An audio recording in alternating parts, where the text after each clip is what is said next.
Shalom, shalom, bienvenue dans le Seigneur. Que la grâce du Seigneur Jésus-Christ, l'amour de Dieu et la communion de Saint-Esprit soient au partage au nom suprême de Jésus.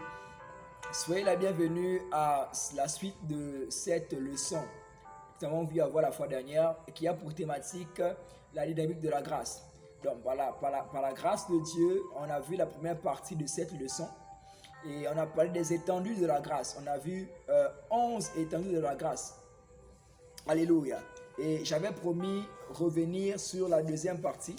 Donc en deuxième partie, on parlera des avantages de la grâce et ce que nous pouvons faire contre la grâce. Donc ça veut dire qu'il y a possibilité de bénéficier de la grâce et de pouvoir bafouer la grâce de Dieu. Donc ce soir, nous attellerons à développer cette deuxième partie. Mais avant, j'aimerais nous inviter à élever nos voix et à recommander ces moments entre les mains de Dieu. Demander à ce que l'Esprit de Dieu vienne nous conduire, nous diriger. J'ai autant besoin de l'Esprit de Dieu que toi. J'aimerais que tu pries, que tu lèves ta voix et que tu dises qu'il te parle, qu'il t'enseigne, parce que c'est l'enseignant par excellence.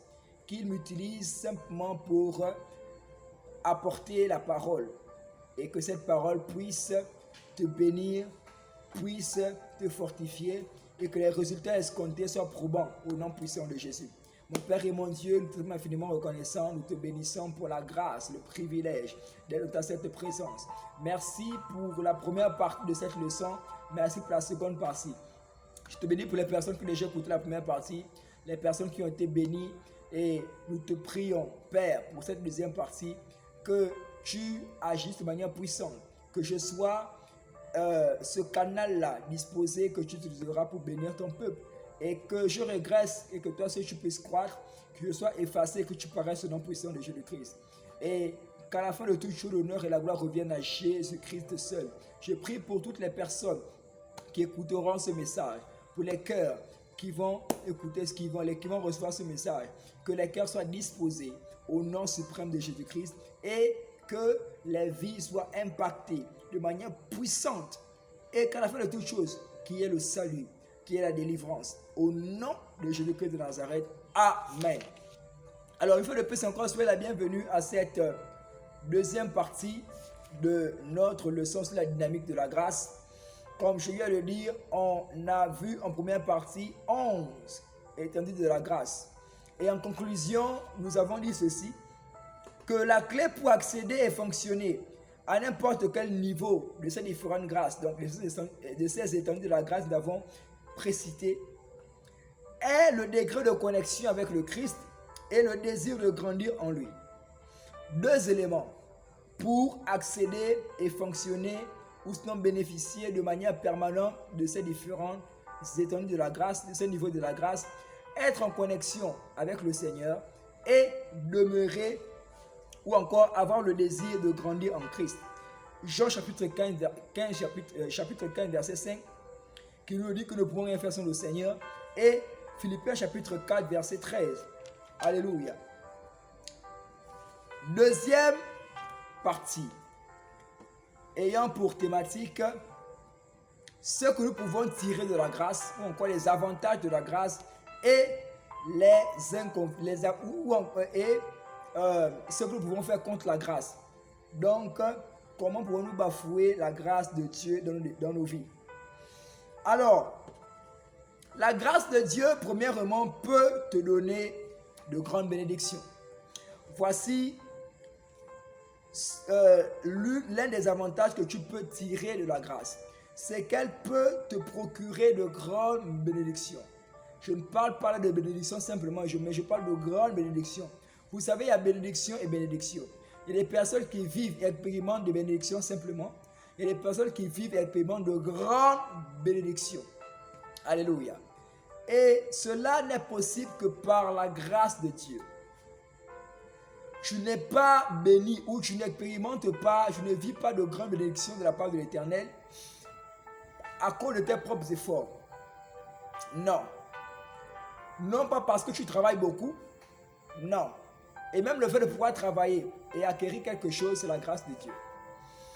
Le fait d'être en bonne santé, c'est la grâce de Dieu. C'est parce que tu es en bonne santé que tu as la force d'aller chaque fois au travail, que tu as la force de travailler et pouvoir bénéficier ou acquérir ce que tu as.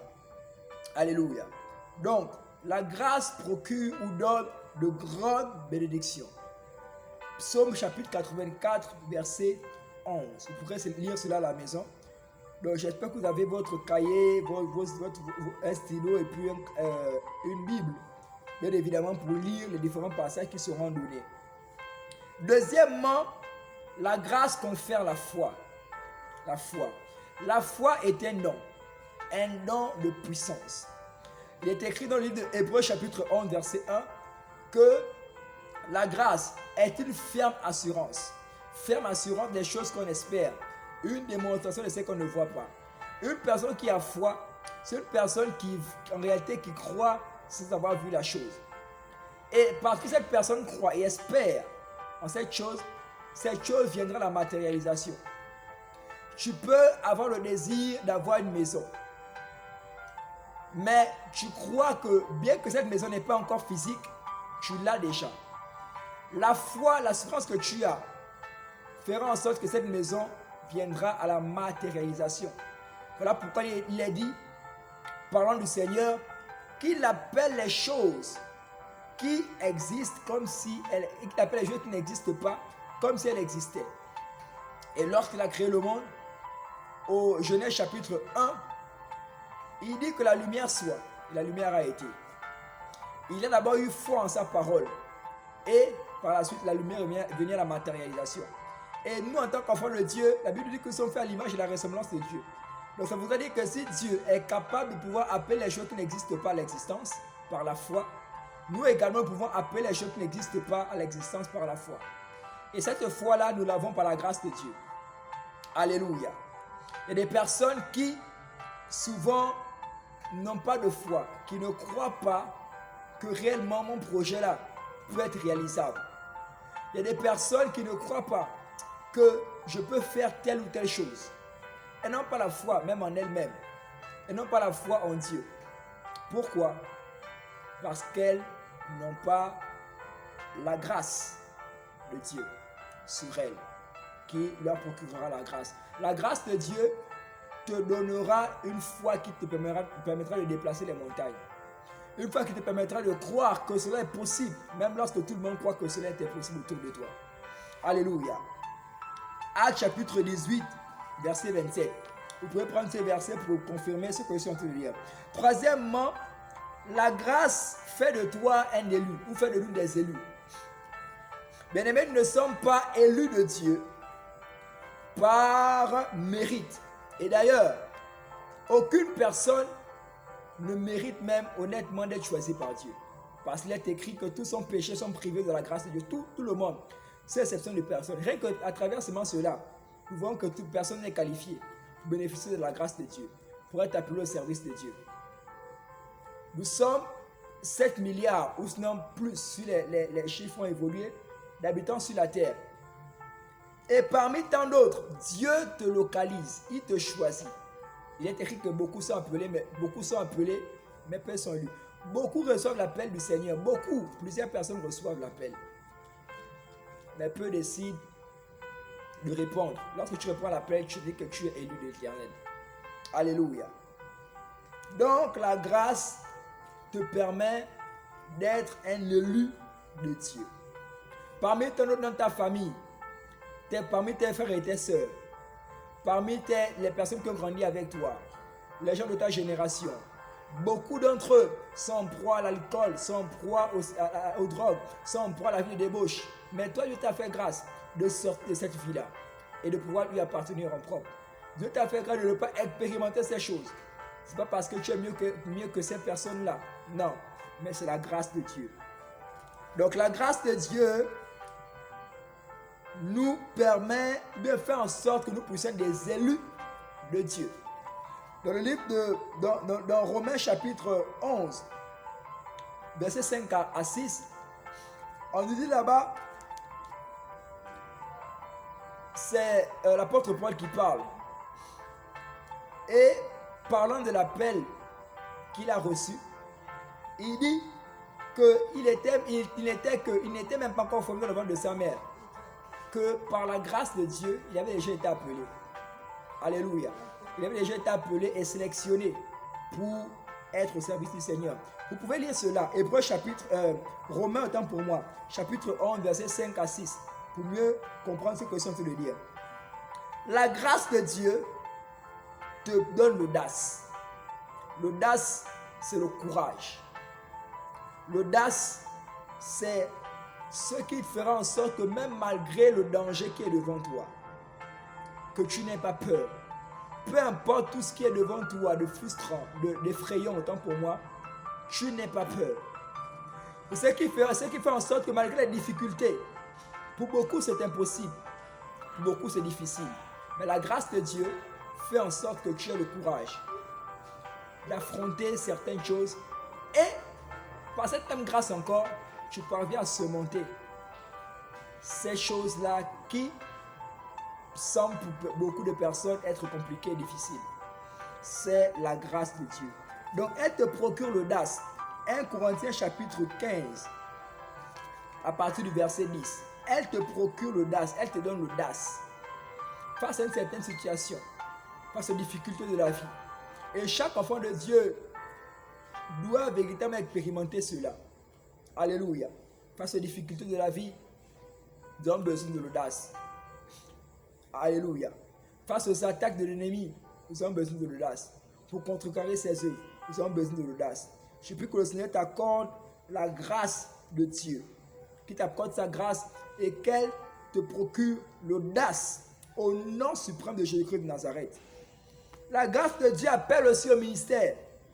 Elle appelle au ministère. Alléluia. Bien-aimé, je n'ai pas appelé au ministère, au service de Dieu, parce que tu es fort, parce que tu sais bien parler, tu sais prêcher, parce que tu sais bien prier. D'ailleurs, même je ne sais même pas prier. Parce que la vie de quelqu'un qui ne connaît pas prier, c'est l'Esprit de Dieu qui prie au travers de nous. Alléluia. Tu es appelé au ministère par la grâce de Dieu. C'est la raison pour laquelle la plupart des personnes même qui sont appelées, ceux qui sont réellement appelés, se sentent incapables. Lorsque Dieu appelle souvent un homme, un véritable appelé, le plus souvent, il refuse, il fuit l'appel de Dieu. Pourquoi? Parce qu'il se sent incapable. Pour lui, non, je ne peux pas. Alléluia. Jusqu'à ce qu'il considère la grâce de Dieu qui est sur sa vie et cette grâce qu'il a appelée. C'est la grâce de Dieu qui appelle. Tu es appelé par la grâce de Dieu à être à son service. Tu es appelé à œuvrer pour le Seigneur, que ce soit la chorale, que ce soit, je ne sais pas, à œuvrer comme pasteur. Peu importe tout ce que tu peux faire pour le Dieu là, dans la vie du Seigneur, c'est par sa grâce. Galates chapitre 1, verset 15. La grâce de Dieu aide à rendre un service acceptable à Dieu. La grâce aide à rendre un service acceptable. Un service auquel le Seigneur prendra plaisir. Un service qui réjouira son cœur. Cela est possible par la grâce de Dieu. Cela n'est pas possible par tes efforts. Peu importe comment tu peux t'investir, dépenser ton énergie pour essayer de plaire à Dieu là. Cela peut être en vain. Ou sinon cela est même en vain. Pourquoi? Parce que cela est possible par la grâce de Dieu. C'est la grâce de Dieu qui te permettra d'offrir à Dieu ou de rendre à Dieu un service agréable. Un service auquel il prendra plaisir. Un service qui réjouira son cœur. Hébreux chapitre 12, verset 28. La grâce de Dieu également, je n'ai pas le temps de lire, vous pourrez lire cela à la maison, voilà pourquoi je donne des versets. Ça va vous permettre de lire. Donc pendant que vous êtes en train d'écouter, tout ce que je suis en train de lire, ayez vos Bibles à vos côtés, ayez également un cahier, un stylo pour prendre des notes, et écoutez et en même temps ouvrez la Bible, lisez, pour voir si ce que je suis en train de dire est conforme à la parole de Dieu. Parce que c'est la parole de Dieu qui est notre guide, qui est notre source d'inspiration même.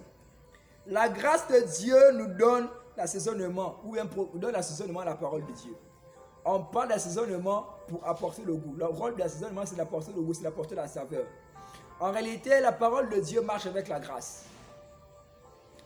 La grâce fais en sorte que la parole de Dieu ait de la faveur dans ta vie.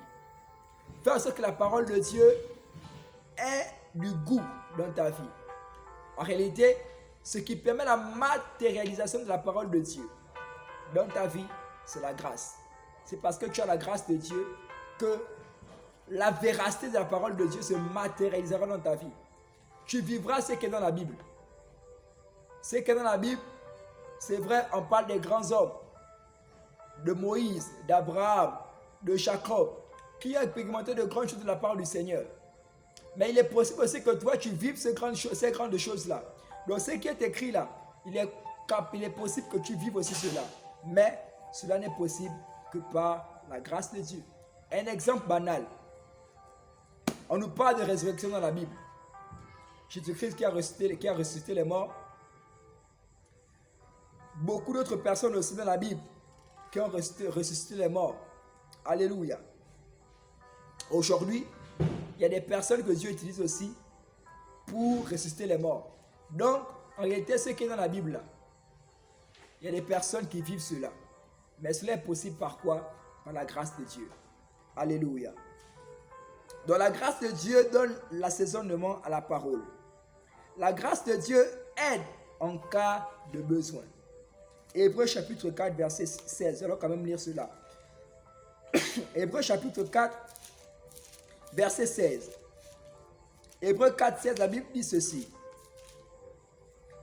Approchons-nous donc du trône de la grâce, afin d'obtenir miséricorde et de trouver grâce pour être secourus dans nos besoins. Approchons-nous de quoi? Du trône de la grâce, afin d'obtenir grâce. Lorsque tu t'approches du trône de la grâce, c'est pour obtenir grâce, afin d'être secouru dans ton besoin. Donc, en réalité, lorsque tu es dans le besoin et que ton besoin est comblé, ce n'est que par la grâce de Dieu. Alléluia. Ton besoin est comblé, c'est par la grâce de Dieu. Simplement. Tu pries, tu t'approches du trône de la grâce et ton besoin, Dieu fait en sorte que ce besoin que tu as là soit comblé. C'est par la grâce de Dieu. Tout ce que le Seigneur t'a accordé jusqu'ici, qui faisait l'objet de tes prières même, et que Dieu a exaucé, cela n'a été possible que par la grâce et rien d'autre. Amen. Neuvièmement, pour terminer cette première partie de cette deuxième grande ligne, la grâce de Dieu apporte l'espoir. 2 Timothée chapitre 2, verset 16. La grâce de Dieu apporte l'espoir. En ce moment, tu es certainement dans une mauvaise posture, c'est-à-dire que tu es en proie au découragement. Tu n'as plus d'espoir par rapport à certaines choses. Tu as tellement vécu les aléas de la vie. Tu as tellement vécu des choses troublantes et tu n'as plus d'espoir. Le Seigneur m'envoie ce soir te dire qu'il est possible, malgré tout ce que tu as eu à vivre, d'espérer encore et d'avoir espoir. Et cela est possible par la grâce de Dieu. Je prie pour toi maintenant par l'autorité du nom de Jésus-Christ, que la grâce de Dieu te localise et qu'elle t'apporte l'espoir au nom puissant de Jésus. Que tout ce qui était des espoirs en toi, par la puissance du nom de Jésus, à partir de maintenant est enlevé au nom de Jésus. Je prie que la grâce de Dieu prenne place et qu'elle t'apporte l'espoir au nom puissant de Jésus-Christ de Nazareth. 2 Timothée chapitre 2 verset 16 dit ceci.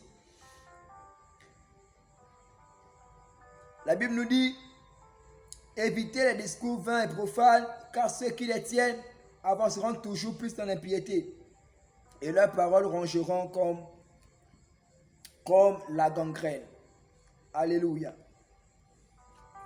2 Timothée chapitre 2 verset 16. Je crois peut-être que je vais tromper de verset. 2 Timothée 2 16. En tout cas, on n'a pas de temps. Vous allez lire cela à la maison. Mais retenez que la grâce de Dieu apporte l'espoir. Amen. Nous allons maintenant passer à la deuxième partie, rapidement la deuxième partie de cette deuxième grande ligne. Donc cette fois-ci, nous parlerons de ce que nous pouvons faire pour bafouer la grâce. Il y a des personnes qui vivent la grâce de Dieu, qui expérimentent la grâce de Dieu, qui bénéficient de la grâce de Dieu, mais qui bafouent la grâce. Il y a certaines choses que tu peux faire et qui peuvent être contraires, qui peuvent, comment je vais dire, qui peuvent être contre la grâce de Dieu. À partir de ce moment, tu bafoues la grâce. Premièrement, tu peux recevoir la grâce de Dieu en vain. Tu peux recevoir la grâce de Dieu, mais en vain.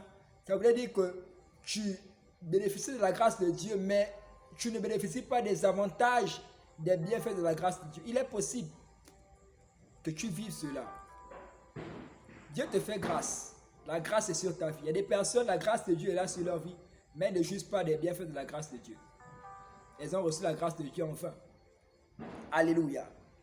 2 Corinthiens chapitre 6. 2 Corinthiens chapitre 6, à partir du verset 1. La Bible dit ceci. Puisque nous travaillons avec Dieu, nous vous exhortons à ne pas recevoir la grâce de Dieu en vain. Puisque nous travaillons avec Dieu, nous vous exhortons à ne pas recevoir la grâce de Dieu en vain. Je prie pour toi que tu ne reçoives pas la grâce de Dieu en vain. Au nom puissant de Jésus-Christ de Nazareth. Deuxièmement, il est possible de frustrer la grâce de Dieu. Frustrer la grâce de Dieu. Frustrer la grâce de Dieu. Beaucoup d'entre nous, nous frustrons la grâce de Dieu dans nos vies. Et c'est très dangereux. Nous frustrons la grâce de Dieu. Galates chapitre 2, à partir du verset 21, nous dit quelque chose. Galates chapitre 2, Galates chapitre 2, Galates chapitre 2, Malebro Shebra Katabraz, Ripo Shebra Kabababosh, Malaro Shebre. Galates chapitre 2. Galates chapitre 2 à partir du verset 21. La Bible dit ceci. La Bible déclare: je ne rejette pas la grâce de Dieu, car si la justice s'obtient par la loi, Christ donc est mort en vain. Dans le fait même d'être justifié là, d'être justifié de ses péchés, ce n'est pas par la loi, mais c'est par la grâce de Dieu. Si aujourd'hui tu es sauvé, c'est par la grâce de Dieu. Si aujourd'hui, parce que la Bible déclare que tous sont péchés, sont privés de la grâce de Dieu, tous, c'est exception de personne. Mais si tu es racheté du pouvoir du péché de la mort, justifié du pouvoir du péché de la mort, ce n'est pas par tes propres efforts, mais c'est par la grâce de Dieu. À partir du moment où tu ne considères pas cela ainsi, tu frustres la grâce. Tant de personnes aujourd'hui frustrent la grâce de Dieu en refusant seulement d'accepter qu'elles sont sauvées, c'est par la grâce. Beaucoup, lorsque la parole de Dieu vient vers elles refusent de croire en cette parole-là. Elles refusent de croire en cette parole. Ces personnes frustrent la grâce de Dieu. C'est une grâce. Nous ne sommes pas sauvés par mérite. C'est une grâce. Qu'un Dieu ait abandonné son trône, l'adoration des anges, et qu'il soit venu pour mourir, c'est une grâce. Mais beaucoup frustrent cela en refusant d'accepter Jésus. Je prie que cela soit pendant partage au nom puissant de Jésus-Christ. Alléluia. Troisièmement, il est possible de gâcher également la grâce. De gâcher la grâce. Galates chapitre 1, on va lire cette fois-ci les versets 6 à 8. Galates chapitre 1, les versets 6 à 8, la Bible dit ceci. Je m'étonne que vous vous détourniez si promptement de celui qui vous a appelé par la grâce de Dieu, par la grâce de Christ, pour passer à un autre évangile. Non pas qu'il y ait un autre évangile, mais il y a des gens qui vous troublent et qui veulent renverser l'évangile de Christ. Alléluia. Gâcher la grâce de Dieu. Je nous ai dit que nous sommes sauvés par grâce. Lorsque tu acceptes Jésus, il te justifie. Lorsque tu acceptes Jésus, il te purifie. Et c'est la grâce de Dieu. Lorsque tu décides le plus souvent, selon qu'il est écrit ici, le livre de Galates chapitre 1, les versets 6 à 7, lorsque tu décides de te détourner de cette grâce en refusant de recevoir ou d'accepter l'évangile qui t'est prêché, tu es là en train de gâcher la grâce.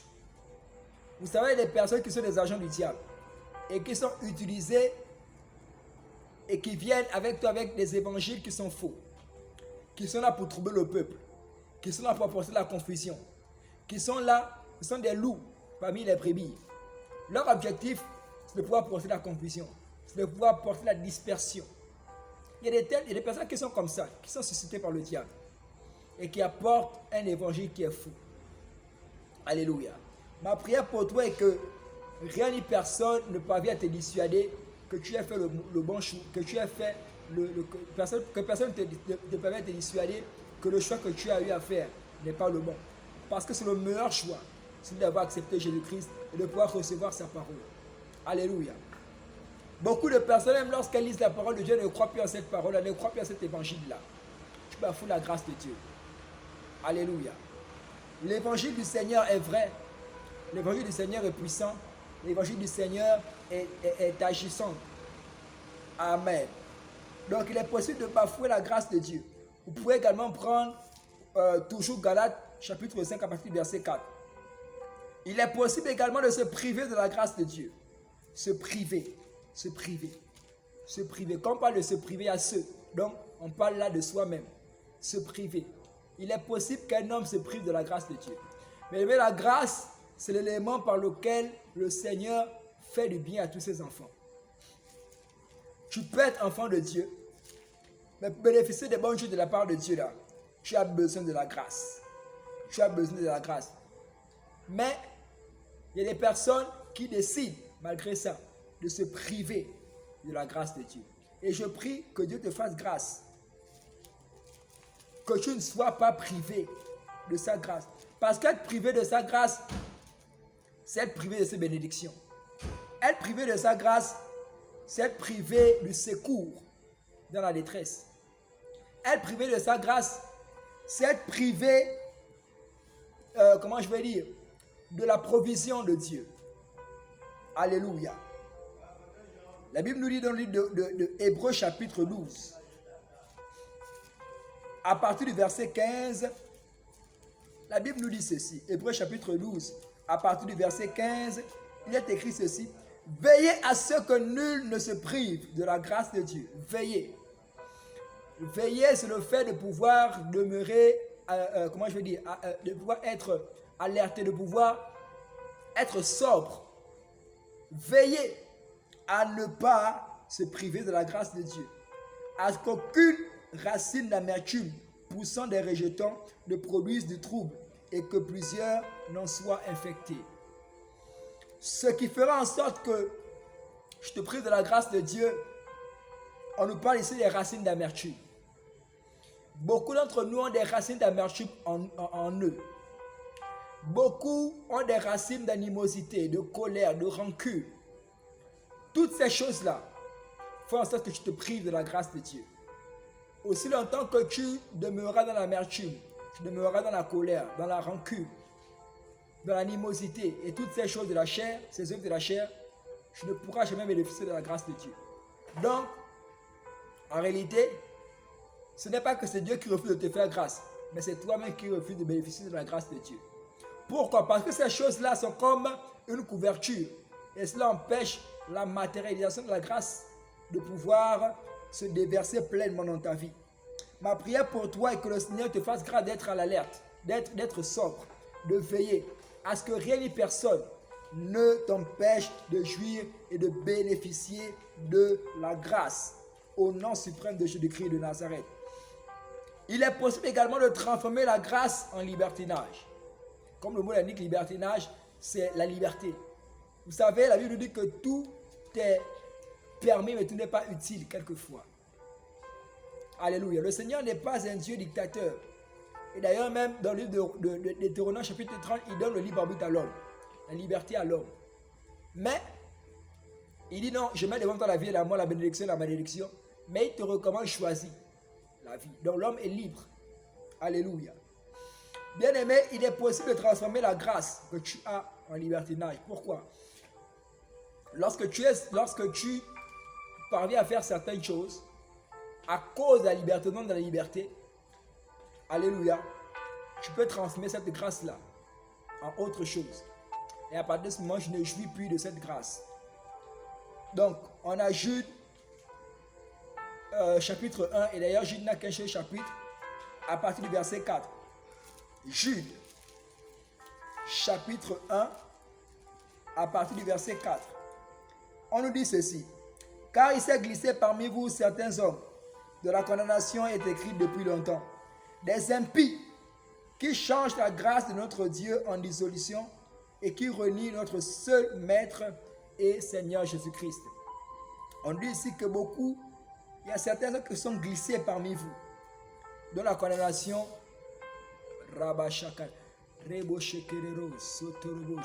on dit dont la condamnation a été déjà établie depuis fort longtemps. Alléluia. Je prie que Dieu te préserve de tels hommes au nom suprême de Jésus-Christ de Nazareth. Qu'il te préserve. Il y a des hommes, comme je disais, qui sont des agents du diable, qui sont envoyés simplement pour transformer cette grâce dans ta vie en autre chose et t'empêcher de jouir des bienfaits. Pour terminer, deux derniers points. Pécher malgré la grâce. Romains chapitre 6, verset 1.